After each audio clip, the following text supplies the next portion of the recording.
Yeah, you're going to have to listen to my voice. My name's Alan Levine. I'm the chairman of the Internet Society of South Africa. Thank you, Megan, and thank you, everybody, for being here. My colleague, Dominic Cole, who's recently been co-opted onto the ISOC South Africa committee, who is running with the new ISOC South Africa grants program.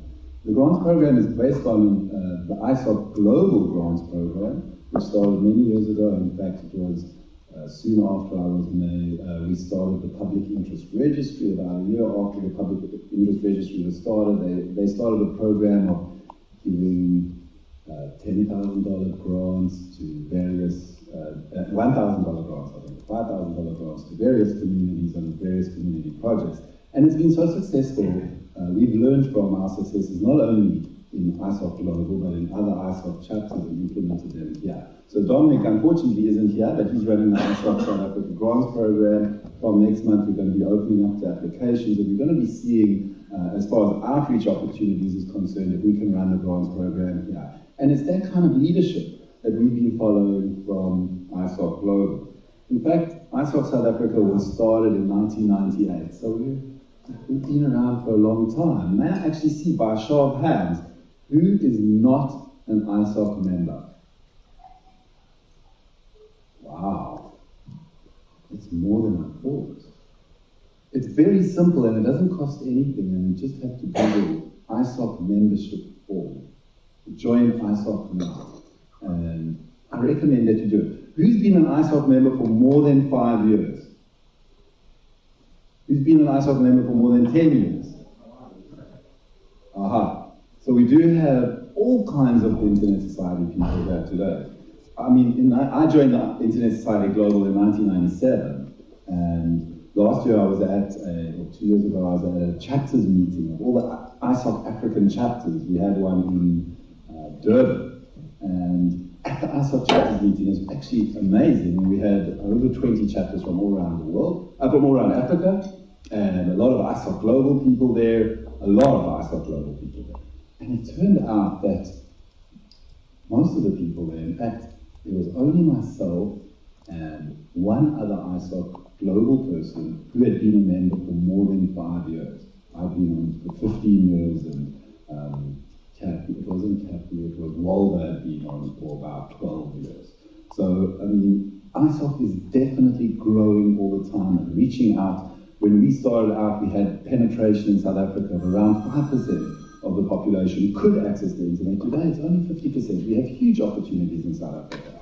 But, unfortunately, the reason why most people got involved in ISOC South Africa was to fight the monopoly of the telco.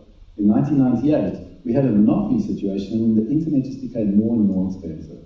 But fortunately, in 2007, the situation was totally opened up. So the momentum in ISOC South Africa, which was being driven by the frustration of having a monopoly telco, all of a sudden dissipated. It became much more challenging to pursue the ISOC missions. I mean, so let's talk about what is the ISOC mission. I mean, yes, we can participate in ICANN globally, and we can participate in ISPA, and we can be hanging out. But really, what is the reason for ISOC to exist? Especially ISOC South Africa. We can say we're a civil society organization, and we're representing all the users. But why do we actually exist? So there are 4 pillars to ISOC. There's education, outreach, policy, and community. Whilst the focus was on policy, we've lost that focus, and we need to regain it. It's very, very important. Today, we're meeting about cybersecurity, and it's not just about the technical aspects that we're technical people, or largely technical people. But the very important things that we mustn't forget about is that there's laws. And right now, there's a cybersecurity bill in South Africa that we need to read.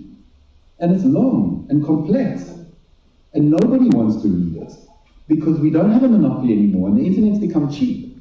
But we don't watch today at the technical issues, because those are just the technical issues, and I can assure you that the politicians don't understand these technical issues, and they're writing bills and laws that will impact on the way that we implement these technical issues. And through ISOC, get involved in contributing towards building new laws. Please, so policy is important. Don't lose the policy. We're here to do education. And thankfully, we have ISOC Global to bring the world's experts on the technical education side of things. And they're here, and they're doing outreach, and they're telling you to get involved. So listen to them and get involved, because it's not just listening to these technical issues that getting involved is all about. Getting involved means reading the cybersecurity bill and understanding how it's going to impact on all the users. Sorry, I'm just going to read this quickly. I loved it. When I Google ISOC mission, ISOC was founded in 1992 to provide leadership in internet-related standards, education, and policy. Now, I've no doubt ISOC South Africa has been doing that for 17 years. And we've become, relaxed about it.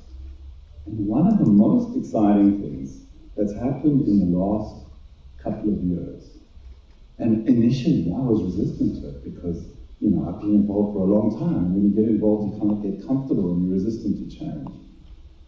But we are one of the first countries in the world, in fact, I think we are the first country in the world, where a new chapter was started.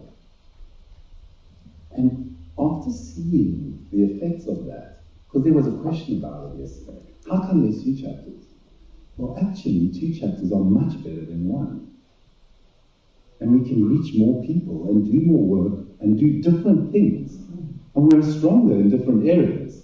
ISOC-ZA has come out very strong in government, and it's in Gauteng, and it deals with the internet governance issues, which we've shied away from because we stick to kind of technical coordination things, and we've left it over to ISOC Global. But with the help of ISOC Global, they've created another chapter in South Africa, and this is unheard of. The only place where there are more than 1 chapter is in the US, and those are all city chapters. There wasn't a national chapter in the US, there were only city chapters. So this is the first place in the world there was a national chapter formed and a city chapter. And it's very exciting, and it's really that, with that, I want to introduce Gabriel because it took a great deal of guts and energy and determination. And I can see that he's got what it takes to learn the lessons and make the mistakes and to create more energy and more momentum.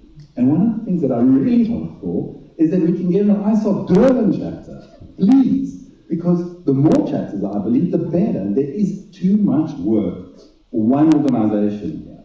If we're going to be doing all this education and outreach and policy, and we're going to get people to read the cybersecurity bill, we need as many people as possible, and ISOC chapters drives that. It drives leadership, and I have to say it again, the mission of ISOC, and Megan had it on the board, let's not forget it, but that's why we're here, to promote the open development, evolution, and use of the internet for the benefit of all people throughout the world. Thank you very much. Enjoy your day, and over to Gabriel.